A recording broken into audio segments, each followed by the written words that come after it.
Hey everyone, it's Rebecca Imholz with the Mount Pleasant Chamber of Commerce. Welcome to our weekly Monday with the Mayor. I hope you've had a wonderful weekend, and I have my turtleneck on today. It gets a little chilly out there.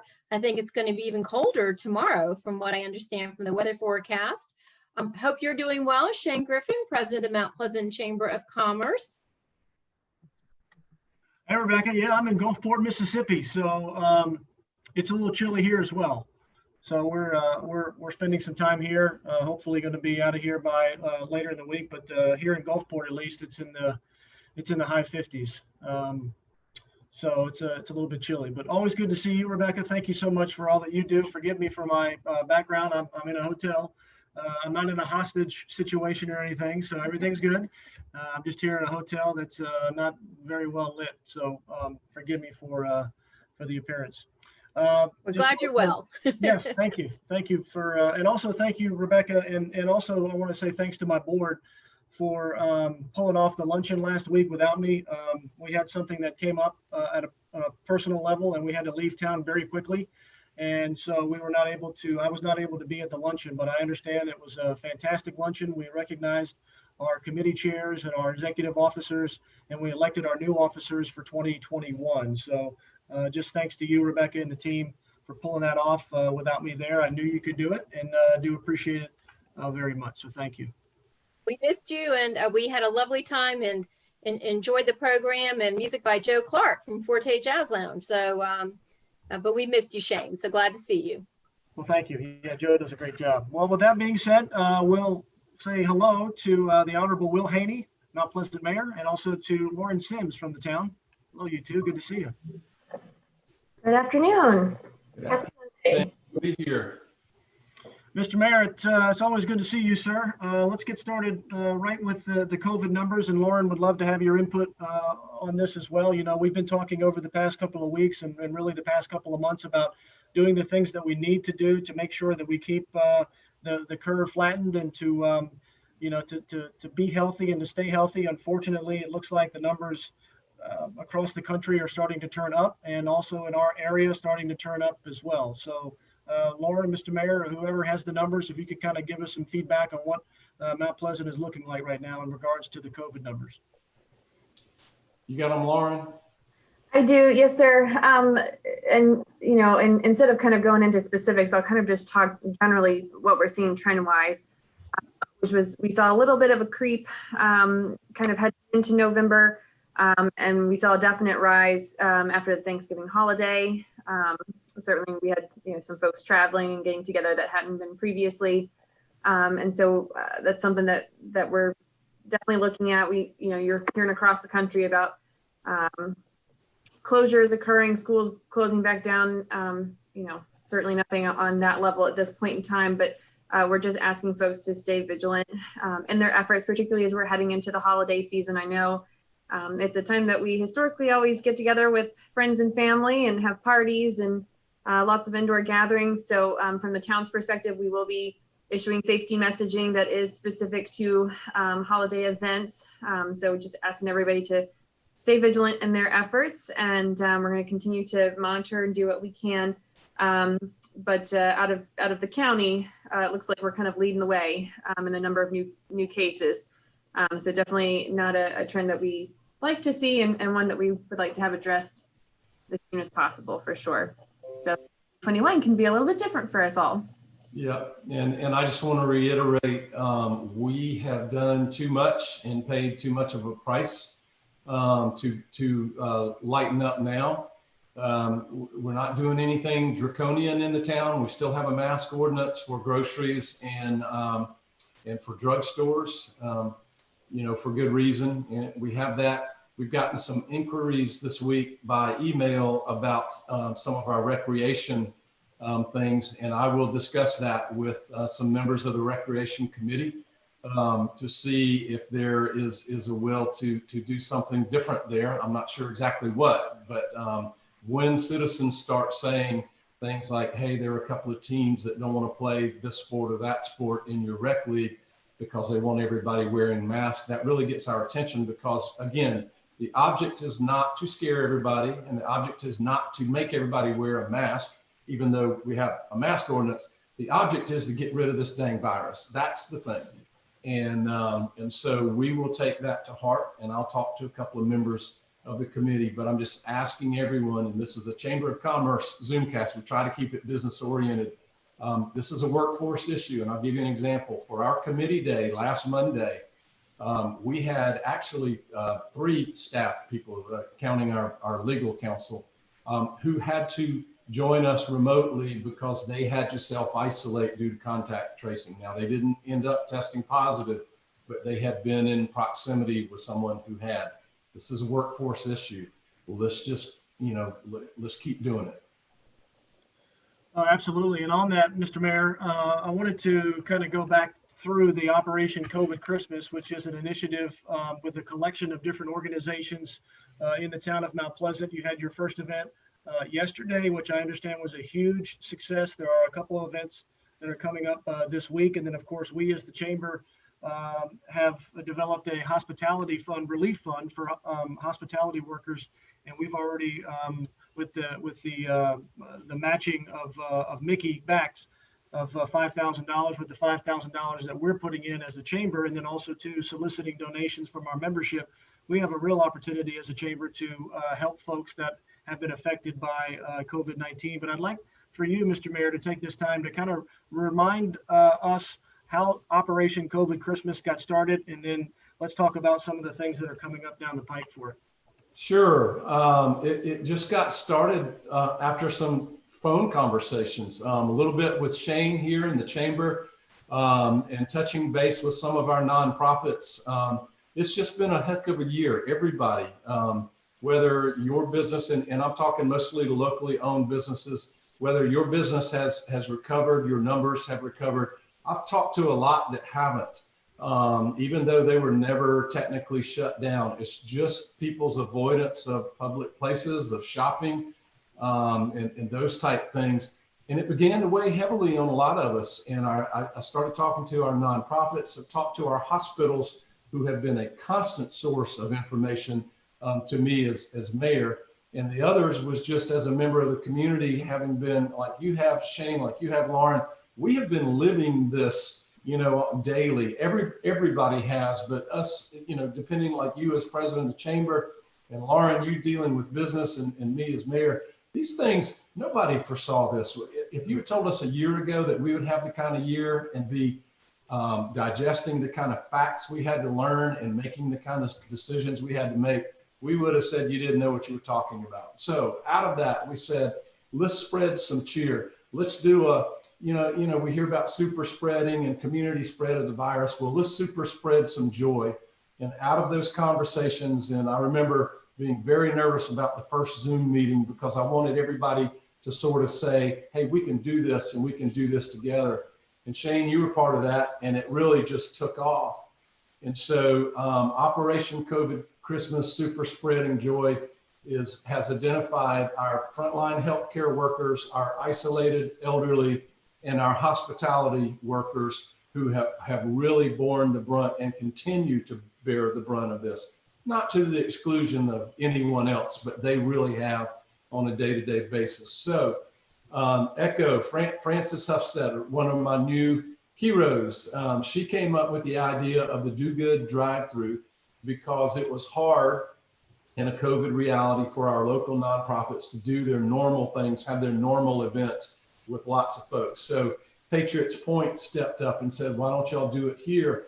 So we had Echo, East Cooper Meals on Wheels, Shifa Clinic, and it's now Wynwood Family Services. Like a lot of us know it as Wynwood Farm for Boys. They still minister to boys ages 8 to 18. And we got the public to drive through and drop off. And then Mickey Bass Group, the Feed the Need, had free food for everybody who came through. And so by 3 o'clock, the nonprofit said, the Blood Connection, not the Red Cross, but the Blood Connection, had the blood mobile there. They got 7 donors in 3 hours, which is new to me. That's a pretty good number. So they were happy. The 4 other nonprofits were very happy. They filled up their van. They filled up their vehicles that they brought. So it was a success, and they all want to do it again next year. So let's move to the next phase. this Friday and this coming Monday, we're taking caroling, and Feed the Need is going to feed the staffs for free. Friday of Roper, Mount Pleasant, Monday of East Cooper Hospital. We got Christmas carolers, and this is new. We have the jazz quintet playing Christmas music from School of the Arts. Is going to have music. And at Fridays at Roper, it's Friendship AME in the Old Village. It's their gospel ensemble that will be caroling. And Monday at East Cooper Hospital, it's St. Andrew's Church, because everybody knows our pastor, Steve Wood, was the worst case they had who survived. They've had people die there, but he had the longest treatment and most acute treatment of anybody that has recovered. He is going to address a Christmas address to the people who saved his life. And that's going to be a touching moment. Those are not open to the public just for COVID management reasons and social distancing reasons. Then on Saturday and Sunday, and we have filled up the slots, we have roving teams of carolers, different cars, wearing masks, outdoors at the parking lots, going to all of the Mount Pleasant retirement communities to show them we know you've been cooped up. We know some of them can't have any visitors, some it's very limited. We're Mount Pleasant and we love you. And here's some, we're going to super spread some Christmas joy. So that's what's happening this weekend. And then there's more after that of going with Meals on Wheels to those who've been isolated and caroling at the stops where they receive their food. We could still use some groups for that. So if you've got a business, a church group, just a neighborhood group, or just your family would like to say, I'll ride on this route and I want to carol for those folks. Those dates are the 14th, the 18th, the 21st, and the 23rd. 14, 18, 21, and 23. You don't have to commit to a whole day, just some visits, and show that Mount Pleasant cares about you. And then Shane, would you talk about the hospitality fund, please? Yes, sir. So we as a chamber, we voted to start a hospitality relief fund as part of our Mount Pleasant Chamber of Commerce Foundation. So we do have a foundation that's tied to the Mount Pleasant Chamber of Commerce. And so we have pledged $5,000 to this effort. It was matched by Mickey at Feed the Need, another $5,000. So now it's $10,000 that is in that hospitality relief fund. And what we have done, we have sent emails out to East Cooper hospitality facilities, asking them to let us know of folks that are in need. And so what we will do as an organization is that we will look at those needs and then disperse the funds as necessary. We're also asking our members to donate as well. A couple of different ways you can do that. You can visit Venmo. If you're not familiar with Venmo, it's basically an online app-based way to purchase things, pay people, do things like that. So if you visit Venmo, you can either download the app on your phone or just visit venmo.com. It's Mount Pleasant Chamber, and you can make your donation that way. These donations are tax deductible because you're making the donation out to the Mount Pleasant Chamber of Commerce Foundation. So it is a tax deductible donation that you can make. If you're not familiar with Venmo, if you're like my dad and have no idea how an app works, then you can just simply stroke a check, drop it in the mail, and send it to our P.O. Box. That's P.O. Box 1635, Mount Pleasant, South Carolina, 29466, I believe is the address. But we've got all the particulars spelled out on our website. You can visit mountpleasantchamber.org for all those details. But again, it's an opportunity for us as an organization to live by our mission statement, which is helping businesses succeed east of the Cooper. And we want to do everything that we can to not only help businesses, but also help individuals that are in need, because we see an opportunity to help folks in what has been a very challenging year. And so, Mr. Mayor, when you asked us to be involved in some capacity, we were honored to be included. And, you know, this for us is an opportunity to really make an impact for folks that desperately need it and that may have had some challenges when it comes to their job situation. So again, visit venmo.com or download the app, Mount Pleasant-Chamber, to make the donation, or just send a check made out to the Mount Pleasant Chamber of Commerce Foundation. Anything else in regards to Operation COVID Christmas, Mr. Mayor? I just want to add too that what y'all are doing as a chamber and y'all's response was instantaneous and thorough and everything. Don't discount the fact, not only do we feel good when we do this, but when the business community writ large in the state, in the nation hears that we're the kind of community that does this type thing, they will come here. They will bring offices here. They will bring headquarters here. There was a new survey that was done. I think it was done by Harvard Business School. I think I've got that right. I have the survey. And they looked at the 5 things that corporations look for to find a new home for their corporation and bring jobs and bring tax base. And community culture has moved up. You know, it used to be infrastructure and then bandwidth and then access to capital and all those type things, workforce.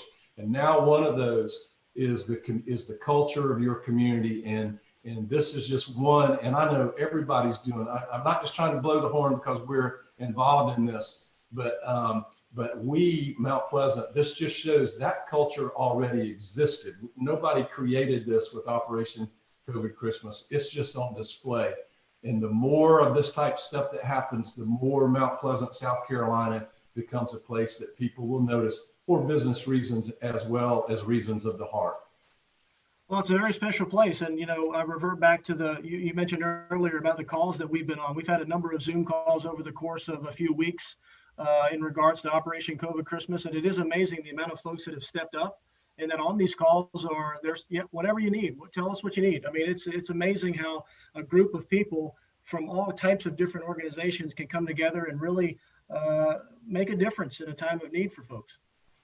We really do. And I always knew, y'all always knew, everybody that's part of this Zoom knows that feeling and that heart exists in this town.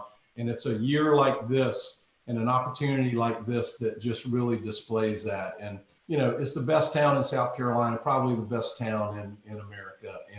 And y'all are the reason why. Well, Lauren, we're talking about helping local people and local businesses. I'd like to give you an opportunity to remind folks that are watching this live or recorded at a later time to buy local during the holidays, right? Absolutely. We're continuing our partnership with Low Country Local First and participating in their Buy Local camp or Buy Local season. Previously it was just a month long, but this year we're taking it through the whole year and asking our members of our community to pledge at least 10% of their holiday spending dollars to local businesses. You know, it's just some interesting facts that were presented to us about, you know, the amount of money that stays in a community when you buy local as opposed to not. And it's quite a startling difference. The amount that stays in the community if you purchase from a local business is about 45% as opposed to 14% if you're buying from a national chain. So just some interesting information. And these are all of our, you know, friends, family members, neighbors that are running these businesses. So we want to make sure that we support them and that we have a diversified business community here for many years to come. So wanting to make sure that we support those businesses. And then from the business standpoint, help us help you. Make sure that your products and services are available for purchase online. I met several folks at the Chamber Luncheon on Friday who said that they specialize in that and they're just very passionate about helping local businesses get their virtual presence up to speed. You know, we've been living in this environment for almost a year now. So your websites and virtual purchase options should be alive and thriving at this point. So if they're not, definitely reach out to some of your peers in the chamber to get some assistance there.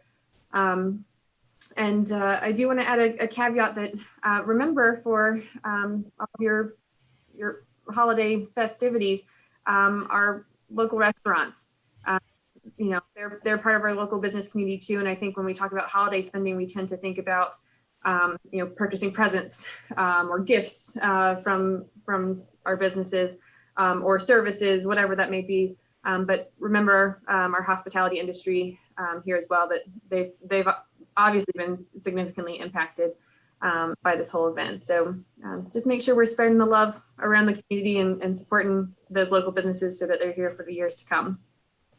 And as Lauren was speaking, you saw Rebecca in the chat feature. She is giving you all the information for the fundraiser that we're doing for the in need hospitality workers. So all the information is there for Venmo and also to send a check to the PO box. And again, we thank you folks that are going to be helping us with this initiative with your dollars at this time of year, because there's a lot of folks in need right now. And if we can help, I've said it before to my board, if we can help just one person, we'll help a lot more than that.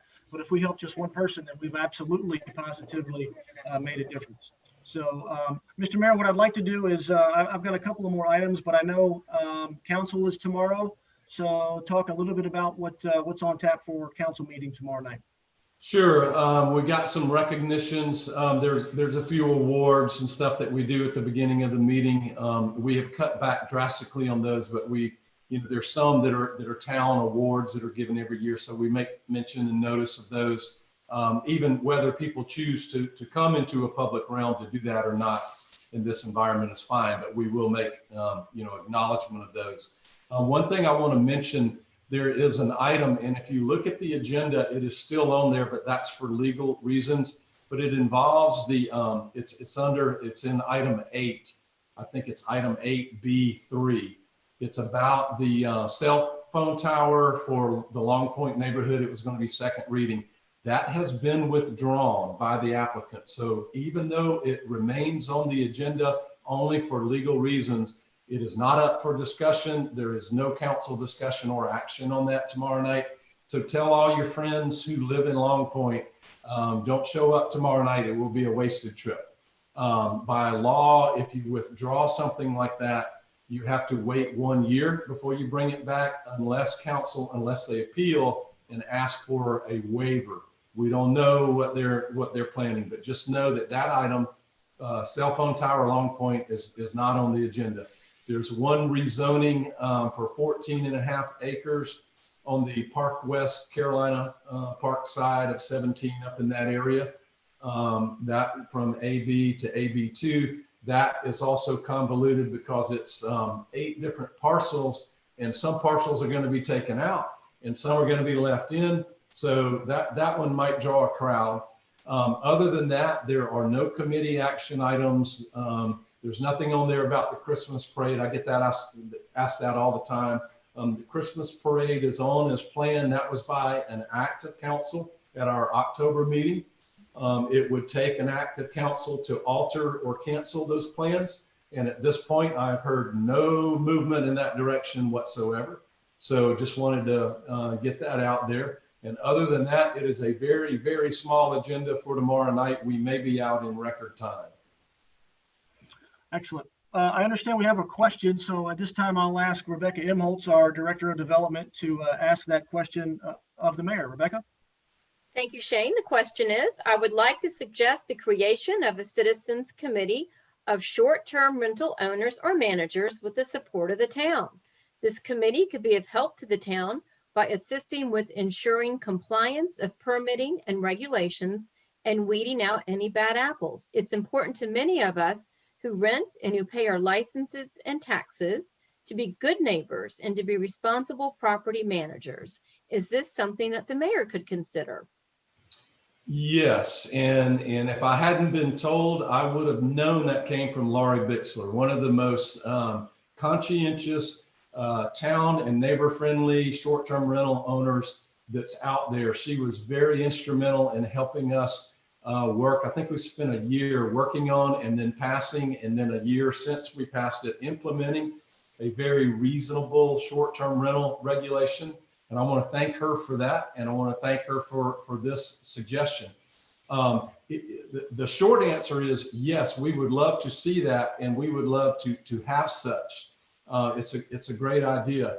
The long answer is we have learned in the last year, and because I had an advisory panel for me, and our lawyers have advised that due to a Supreme Court ruling, if the town sets it up and runs it, it is subject to FOIA. It is a public body. It has to have a published agenda. It has to run by certain things. And I don't think that's probably what you want, but what we would like to see, if y'all would form it, and then y'all tell us what you did and what you think and what we can do better, then you remain a private organization that just comes and speaks, for instance, like an HOA.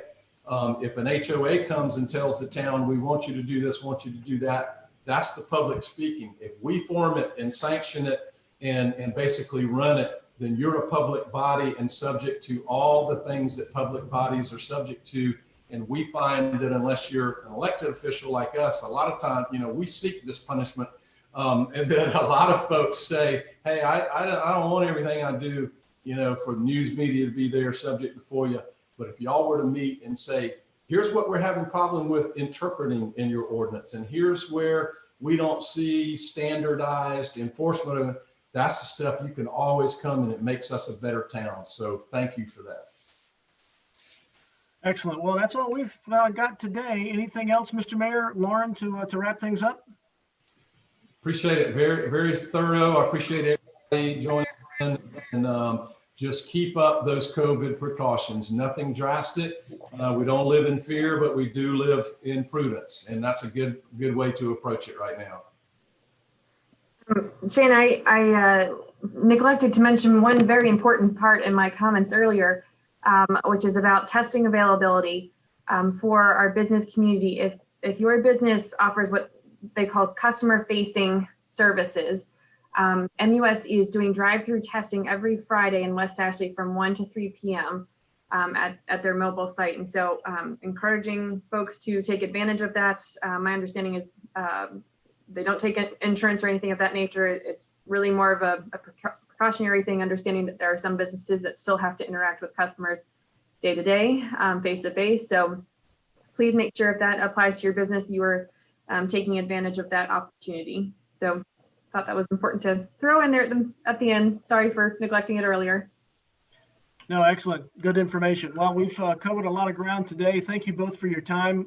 We appreciate all that you're doing for our community. It's always great to see you both, and we'll see you back here next Monday as always. Be safe, stay healthy, and keep moving forward. And Mr. Mayor?